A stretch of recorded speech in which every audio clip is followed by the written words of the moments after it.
Amanda, you're a leadership consultant and you do a lot of what you're best known for your work in supporting women stepping into leadership and reducing some of the barriers that might get in the way of that happening.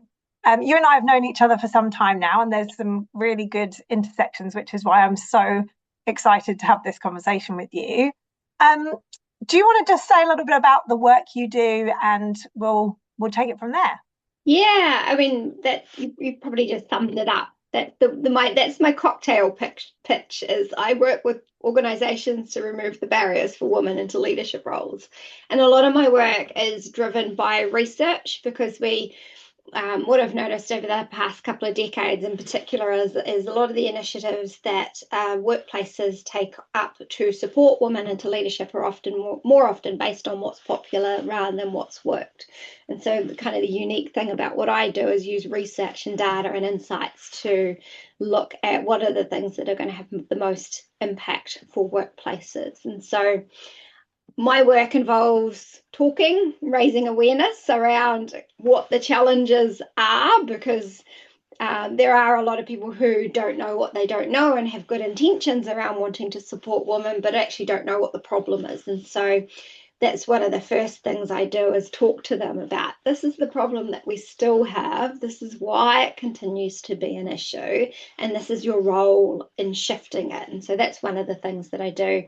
And then the other pieces of work that I do are with workplaces on their gender equity strategies. And so what are the levers that you pull to better support women into leadership roles?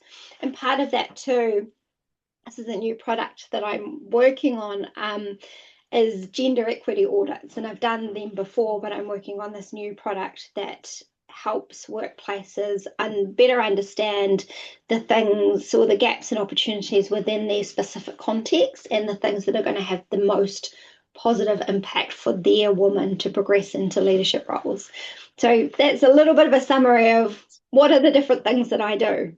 Yeah, it's brilliant. And I think my favorite quote from you, and you've said it already, and I just want to shine a big light on it, is you help leaders understand what works, not just what's popular. Yeah. And it's so,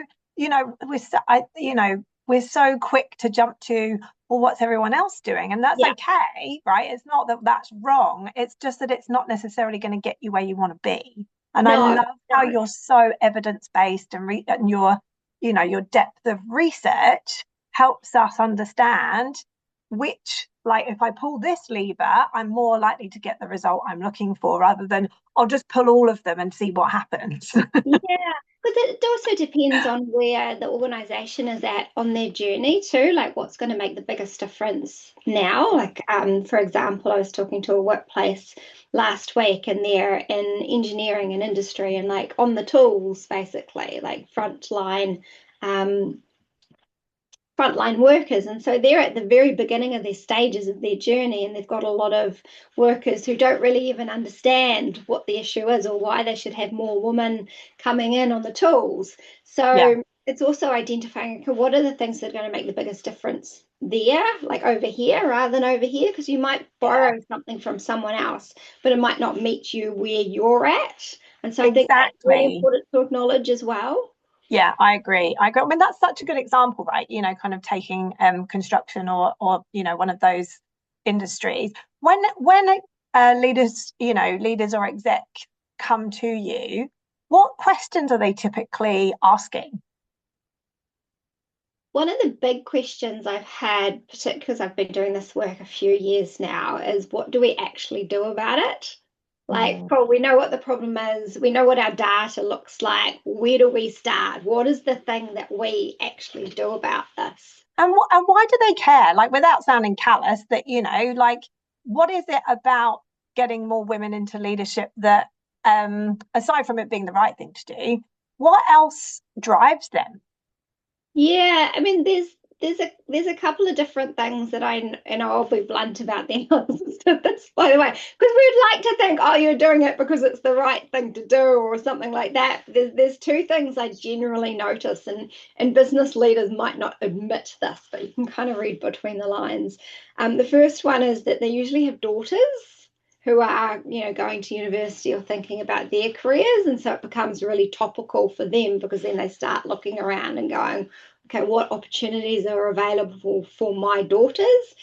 But the other thing that I tend to notice as well is that, because I do a lot of work with male leaders in particular, as male men are still the majority in senior leadership, CEO, executive level roles, they usually have one or two senior women in their team who are agitating for it and going, we need to do something about it. And so there's usually that dynamic going on too, because I'm often brought in by the female executive to talk to the rest of their executive about what's going on. And so that's women recognizing that the pathway for me into these senior roles has been really challenging. We need to shift this dynamic in order to better include women, and we need to get the CEO on board with the changes that are needed to do that. And so those are the two things that I generally see happen.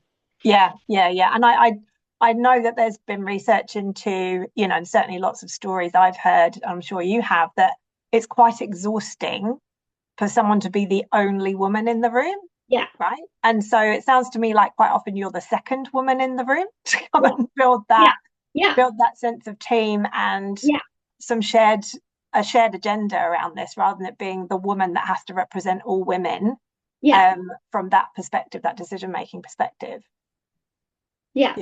Amazing. Love the way. So we'd like to think that there's there are business reasons for it as well, and I usually come in and then talk about that, like the majority of your customers are women are the fastest growing demographic in terms of generational wealth.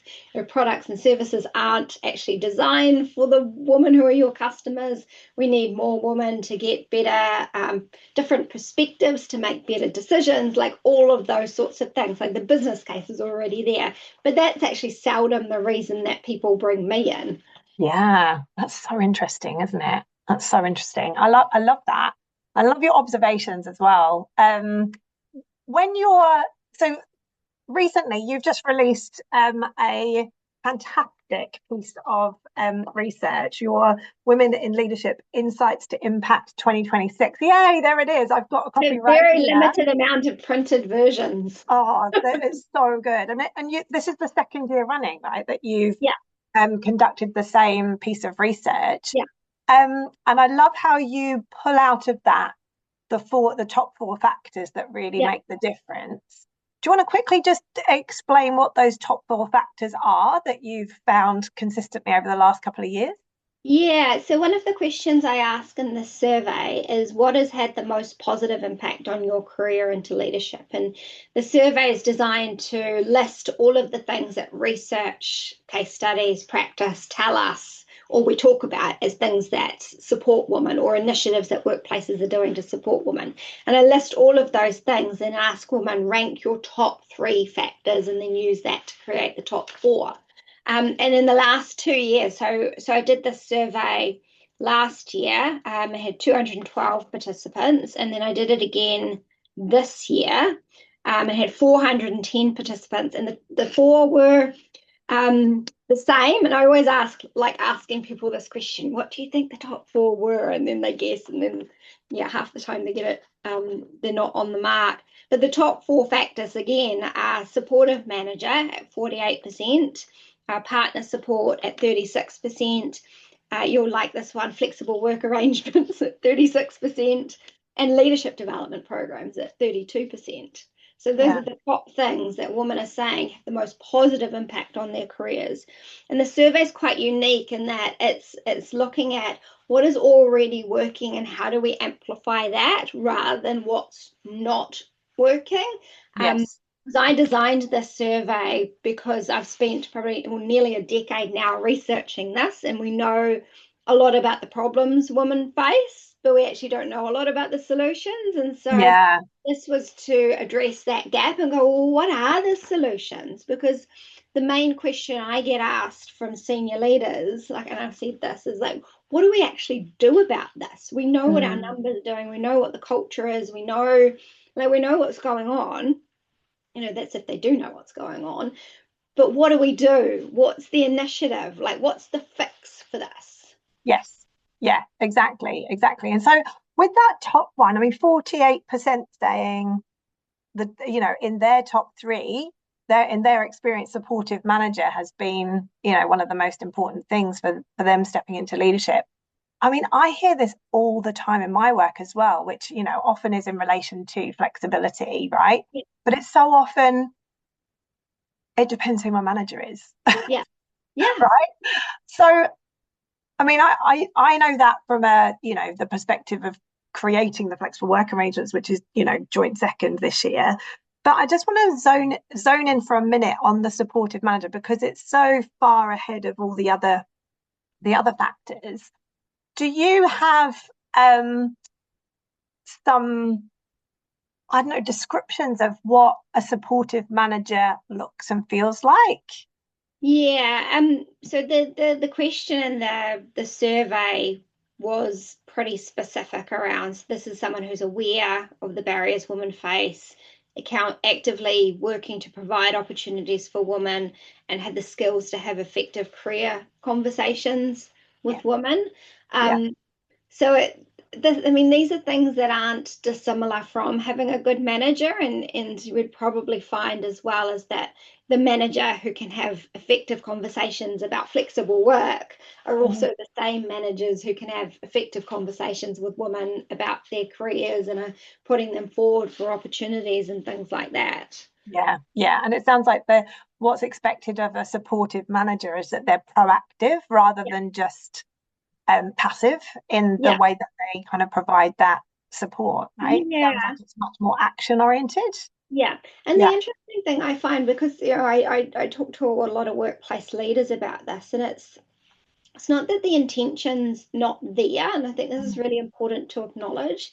It's usually because we're also talking about people who are under a lot of pressure to deliver on results, and oftentimes people who are experts in their field as well, and so they have been promoted through the ranks because they're an expert.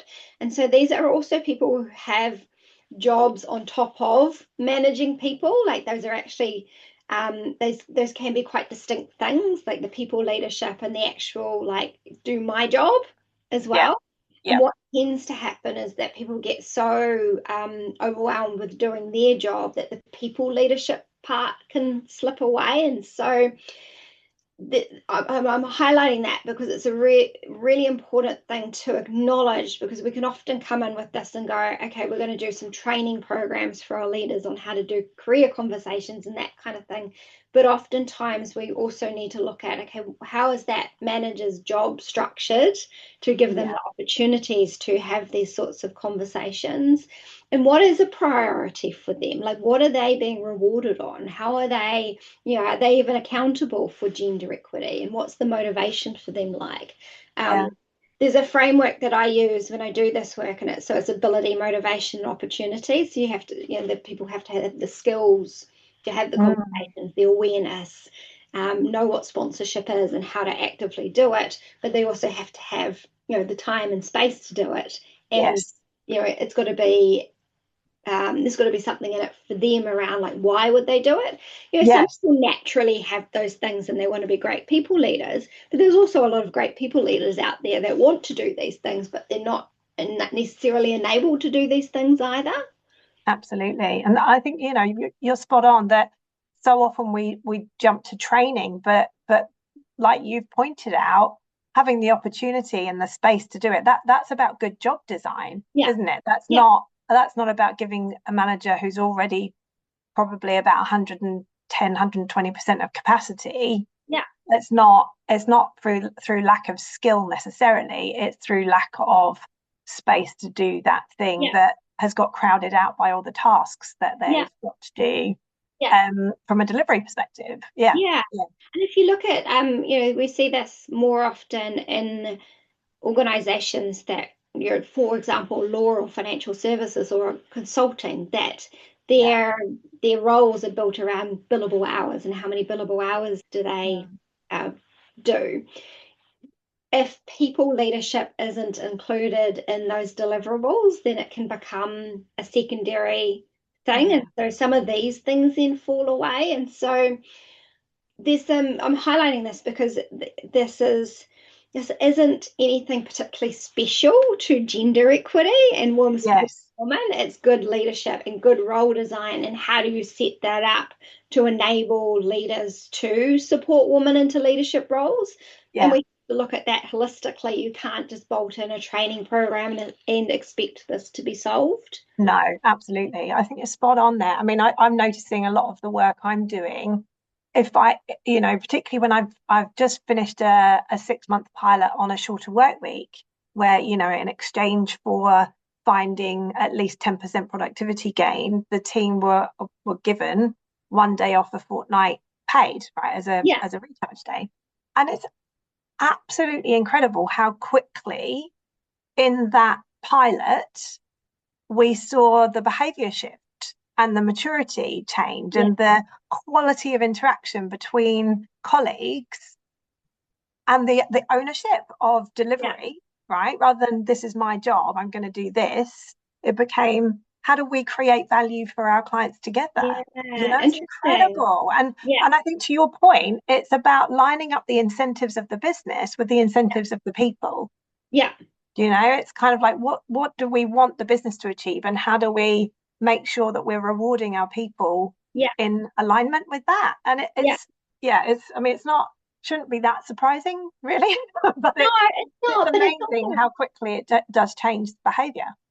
But it's also like to your point, it's taking that considered approach to it as well. Mm. Because one of the things I find in my work is that the workplaces that are doing this well, they've got gender equity targets and managers are held accountable to those gender equity targets. Mm. But you could easily see how that could become quite a toxic thing if it's not if it's not approached in a considered way, because then you get leaders who are like, oh, why do we have this target? Why are we doing this? Like, why do we have to put this greater emphasis on women? And it can backfire if you're not thinking about, okay, so what are we all like to what the example you were talking about? What are we all trying to achieve as a team? And how Yeah, do we best accomplish that? And how do we hold each other accountable for delivering on that? Like that's quite a absolutely. different feeling to, okay, here's a target. Like Yes. there's the and you do this beautifully as well. Like you do the me and the we. It's the, okay, what's in it for the company, like that 10% gain. Well, what's in it for the people having Yeah. that extra day that they can spend with their families and do the stuff that they need to do. And so it's looking at it from those two sides as well. What's in it for the team, but then what are the benefits for men and women being able Yes. to actively engage with their families. Exactly. More women in leadership isn't all about women. It's also about how do we create space for more men to be active caregivers. Partner support is the Well, second yeah, thing. that's a great segue. Yeah, get into that one. Yeah. So, We do you don't want talk about it often enough. Yeah, exactly. I agree. I think, and so this was joint second, wasn't it? Partner support and flexible work. But let's dive into partner support first. Um, Tell me more about what that looks like in terms of one of those key factors Yeah. that you found in your research. And I like how you pointed out it's joint. It is joint second. Joint second this year. It's like I want flexible work recognized up here as well. Yeah, yeah, yeah. Exactly, exactly. The partner support and flexible work were a joint second. I just put partner support as number two because it was number two last year, but it also opens up a conversation that we're not having. I So agree. partner support is about you have someone who either takes an equal role in caregiving and domestic labour or is the primary caregiver. And so we're not having that conversation enough. The flexible work stuff we're actually doing, like as a whole, we're actually doing really well. I did some benchmarking as part of this, and that's one of the stronger areas across New Zealand workplaces. But we don't actually talk enough about men because the majority of women's partners are men. And Yeah. so, how do we then enable more men to take an active role in caregiving and a more active role at home so that women can step up into leadership roles? And so, it's that in order for women to step up at work, men need to step up at home.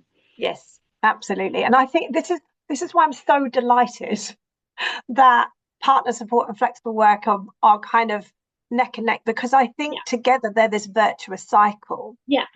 And so one example that you and I've talked about previously is I'm doing more and more work in male dominated industries, right? Whether that's construction, manufacturing, that where it's 85% male at least in Yeah. in a lot of these organizations, right?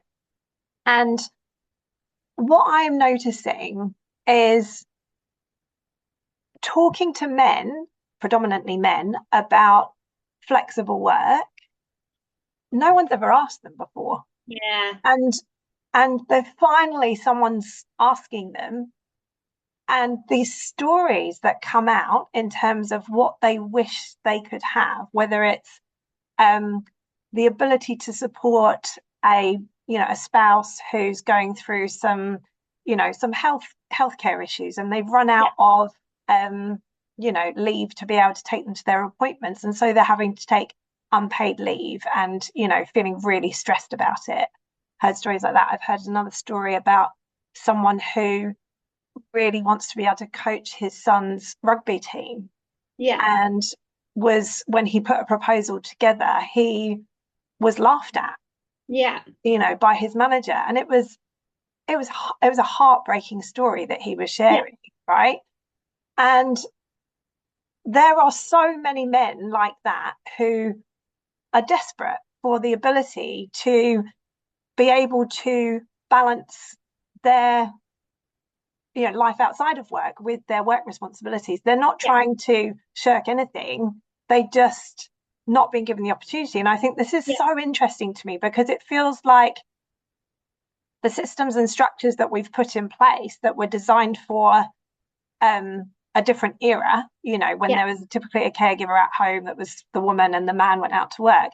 Actually, we've now got this patriarchal system in place, and it's having a terrible negative impact on men and women. It's just that it's Yeah. very differently felt, right? Yeah. Yeah. And so I kind of feel like there's this virtuous cycle between, if we can offer flexible work universally, Yeah. regardless of the industry that you're part of or your gender or anything, um, we will also be able to offer more partner support, Yeah. and vice versa, right? It just Yeah. kind of keeps Yeah. Yeah. Yeah. building its own momentum. Yes. So I was Yeah. just like, Yeah. when I Yeah. saw this, Yeah. I was like, Yeah. oh, Yeah. that's exciting. Yeah. And this is where I nerd out as well. Like, nerd mode. But this is where I nerd out on metrics too, because when I'm asked, okay, what do we start with? My starting point is usually, well, what are you actually measuring it, and what are you measuring? And so most organizations measure representation, but there's something beautiful in there around what else are you measuring? Because one of the things that you should be looking at if you're an organization is who is taking the flexible work. Like, who are your part-timers? Who are your compressed work week people? Who are taking up these hybrid work options? Is it men or woman? Because that actually tells you something really interesting if you're not looking, if you are looking at that data. Because if we tend to, like, flexible work's great, but it is normalized for women to do that. It's not normalized for men to do that.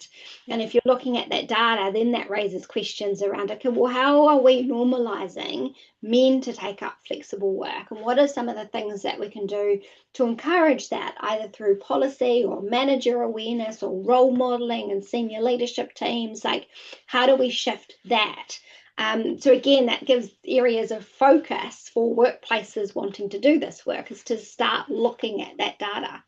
Absolutely, absolutely. And I think, one of the, and I'll be interested into, when people are bringing you into, like you said at the beginning of our conversation, you were having a conversation in an engineering kind of male dominated industry. When I'm brought into those environments, those organizations, those industries, often the reason they're coming to me is because they're looking at their workforce planning over the medium to long term, and they've no idea where their future workforce is coming from. Yeah. And it's almost existential. We've got in New Zealand, we've got an infrastructure and housing crisis that we've had for a really long time. So we need construction workers, right? Yeah.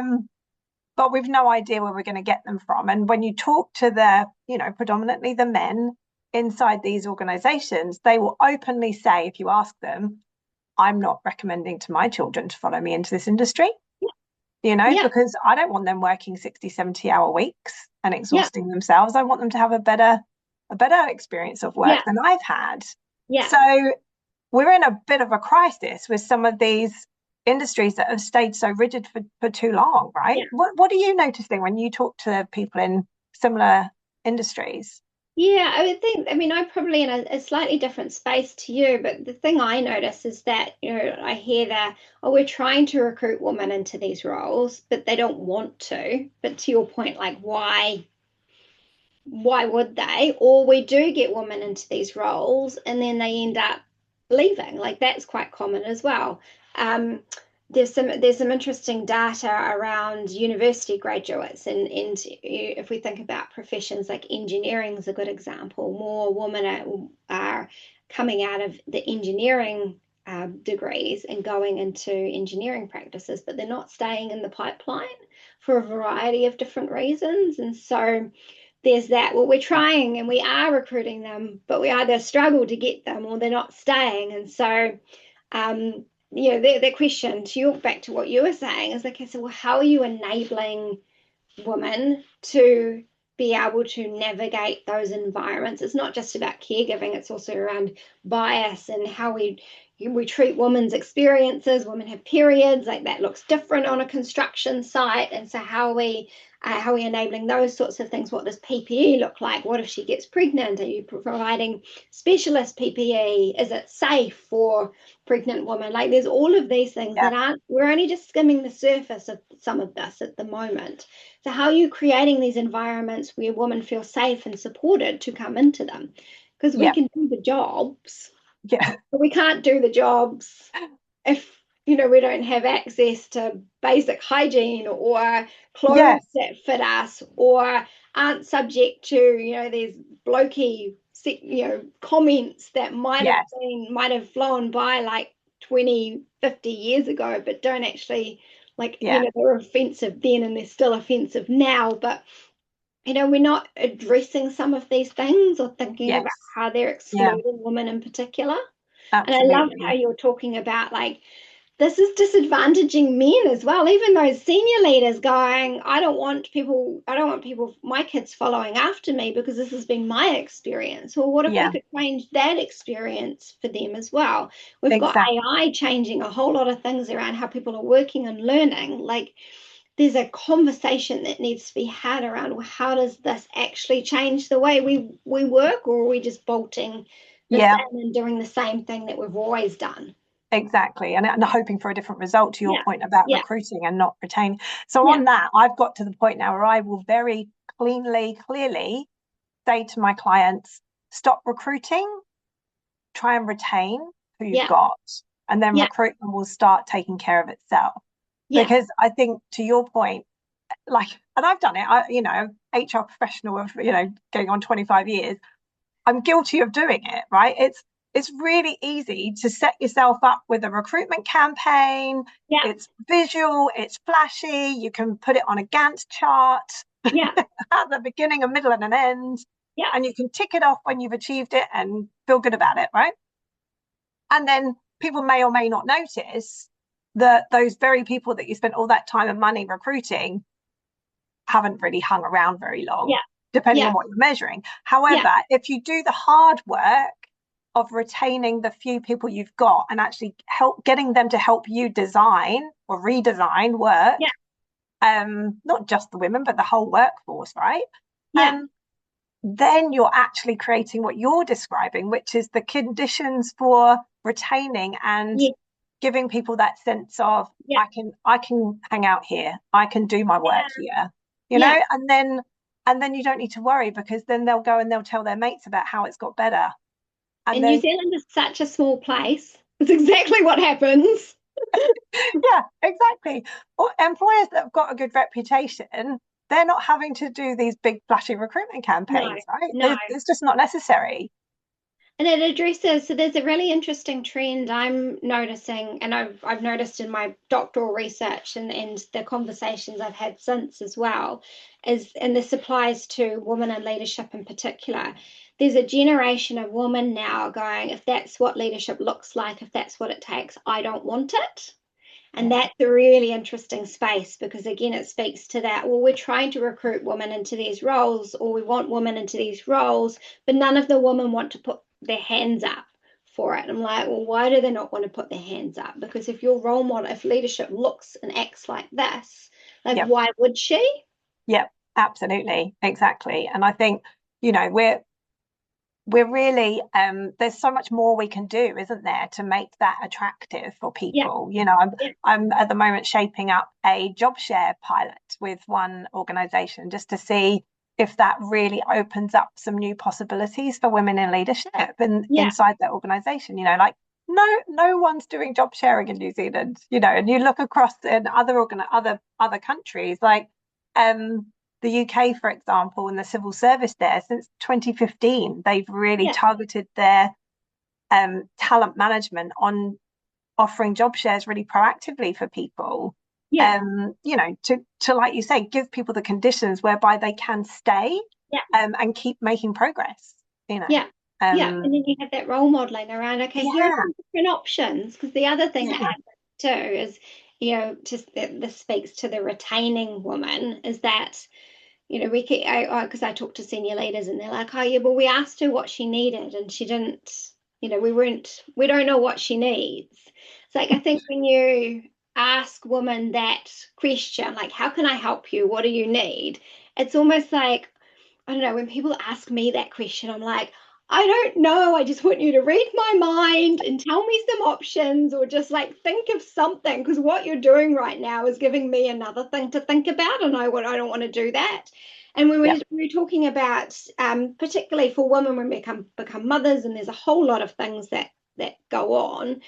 When you're asking women, what do you need? It's just another thing. And so having you still ask the question, but here are some different options of what it looks like that we've yeah, implemented around our organization. Here's a job share example, someone who's in a leadership team. Here's an example of some leaders who work flexibly or from home or hybrid or whatever. Here are some of the leadership characteristics this person role models that's different from the norm. And so you give specific examples, and yeah, then she can go, or he can go, oh yeah, I like that. That works for me. Can I do that? Like, you can't just ask what absolutely. you need without giving some specific, this Yeah, is what we can do. exactly. And I think one of the things you're able to do so well when you're talking to leaders and people in teams who have the aspiration for growth and development and moving up the career ladder, is you're able to share across what you see in other organizations, right? Yeah, Because if you've been inside an organization for, I don't know, 5, 8, 10, 12 years or whatever, you don't know what you don't know.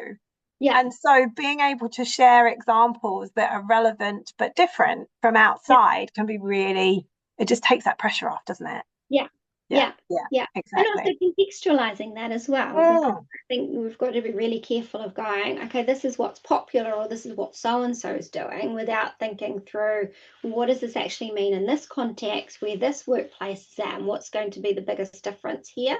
And yep, I'll give you an example of how this plays out. So, leadership development programs for women was the fourth factor to number four. And it is something that we largely do well in New Zealand, but it's also been the thing that's been the primary focus for the last couple of decades. Is if we supported women to lean in, build their confidence, capability, and commitment, then we would see more women in leadership roles. That hasn't, we've been doing that for the past couple of decades, and we've made such incrementally small progress that's not the thing that's going to make the biggest difference. And so I guess that's just an example of, that's been one of the most popular initiatives to address this, but it focuses on fixing women and not actually addressing the underlying systems that yeah, support them. yeah. I think, and I love how you frame that. I think that's really so important to just kind of dive into that.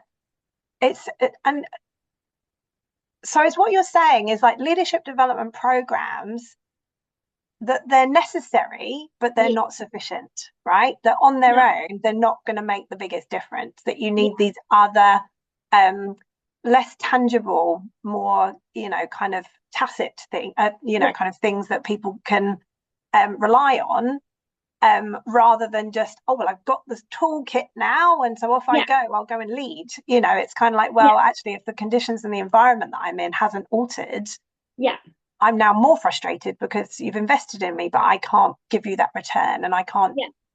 build my career from here.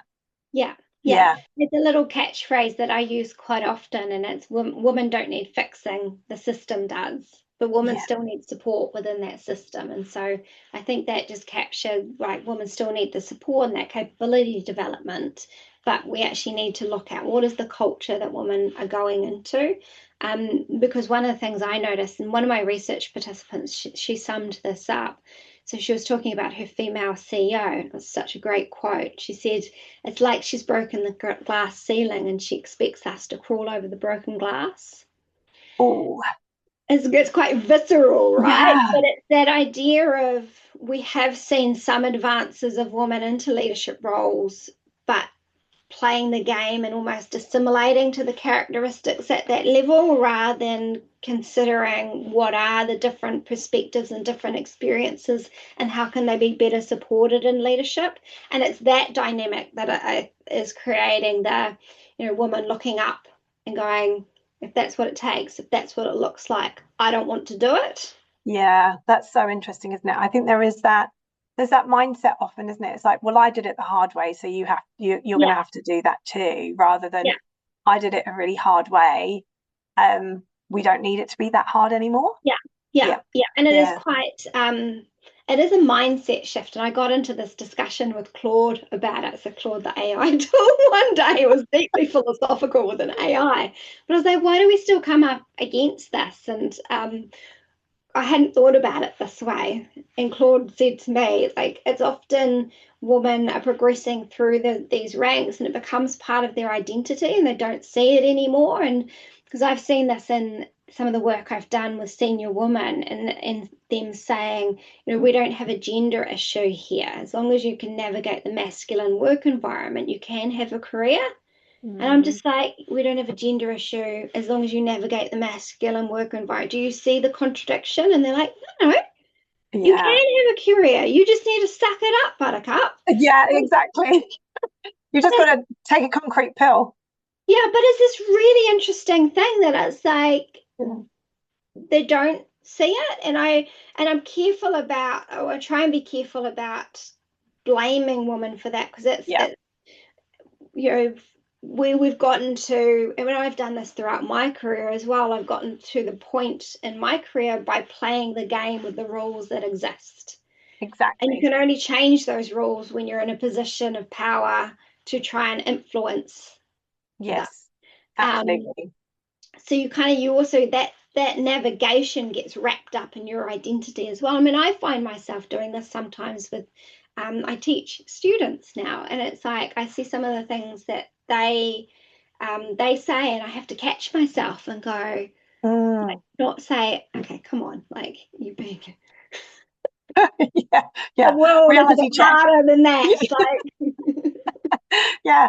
And it is hard, right? Because we're simultaneously operating within an environment that we can't immediately change.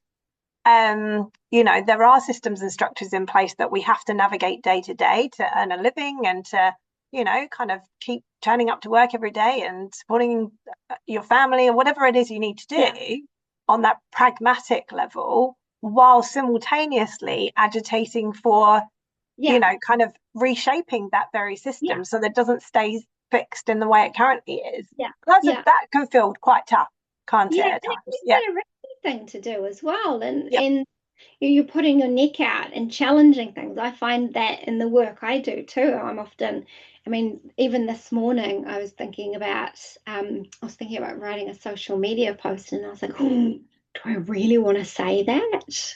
Like there's some Yeah, you're just watching the landscape of what some different workplaces are doing. And I'm like, don't really agree with any of that, but it's almost like there's a bandwagon that people jump on. I don't want to be too like upfront because I'm still going, I don't know if I want to even say this at this point.